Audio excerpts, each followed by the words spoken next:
Congress leader Rahul Gandhi began his Jan Nyay Padayatra from Manibhavan Sangralaya in Mumbai on March 17th.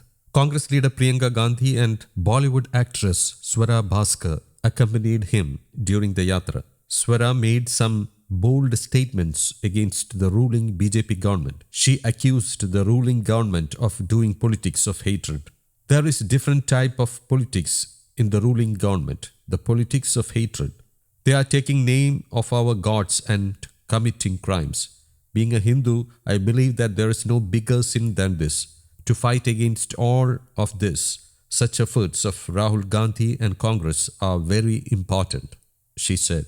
Kanyakumari से कश्मीर, मणिपुर से मुंबई तक चलें जनता के मन की बात सुनने। बहुत सारे ऐसे राजनेता हैं जो अपने मन की बात सुनाते रहते हैं हमें, जहाँ पे कोई भेदभाव नहीं है कि इन्होंने क्या पहना है, मैंने क्या पहना है, मैंने बिंदी लगाई, इन्होंने नहीं लगाई है, ये क्या खाती है, मैं क्या खाती हूँ। ये सब छोड़ के हम सब हिंदुस्तानी हैं।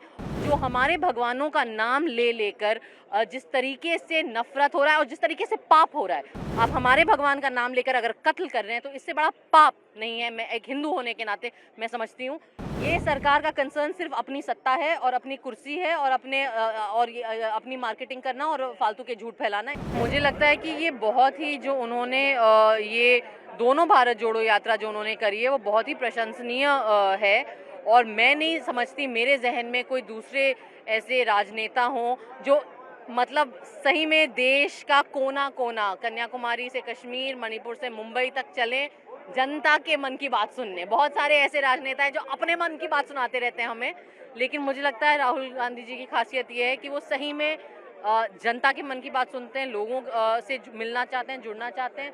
और ये जो अभियान है, चाहे वो भारत जोड़ो यात्रा था या ये न्याय यात्रा है, ये बहुत ही अच्छा है।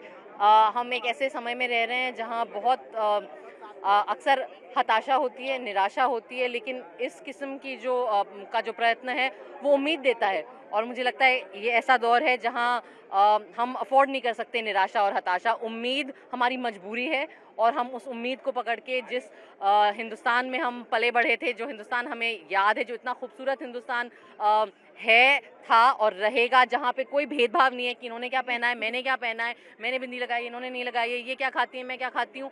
ये सब छोड़ के हम सब हिंदुस्तानी हैं और हमें जो विभाजित करने का प्रयत्न हो रहा है, जो आज सत्ता में एक ख़ास तरीके की राजनीति है, जो नफ़रत की राजनीति है, जो झूठ बोलकर, जो हमें बहलाकर फुसलाकर एक नफ़रत का नशा कर रही है, जो हमारे भगवानों में ये बोलना चाहती हूँ मैं ये आज इस मंच से आपके ज़रिए से ये बोलना चाहती हूँ कि जो हमारे भगवानों का नाम ले लेकर जिस तरीके से नफरत हो रहा है और जिस तरीके से पाप हो रहा है, आप हमारे भगवान का नाम लेकर अगर कत्ल कर रहे हैं तो इससे बड़ा पाप नहीं है। मैं एक हिंदू होने के नाते मैं समझती हूँ।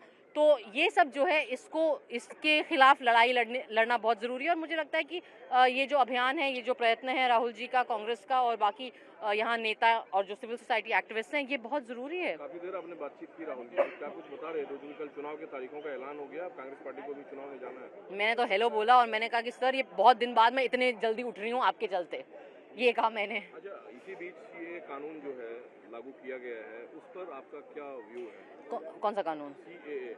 देखिए, सीए तो वो पहले ही ले आए थे। अब उनका इलेक्टोरल बॉन्ड को चलते उनकी असलियत सामने आ रही है, तो उनको डिस्ट्रैक्ट करने के लिए कुछ चाहिए, तो उन्होंने अब उसकी नोटिफिकेशन और रूल्स निकाल दिए।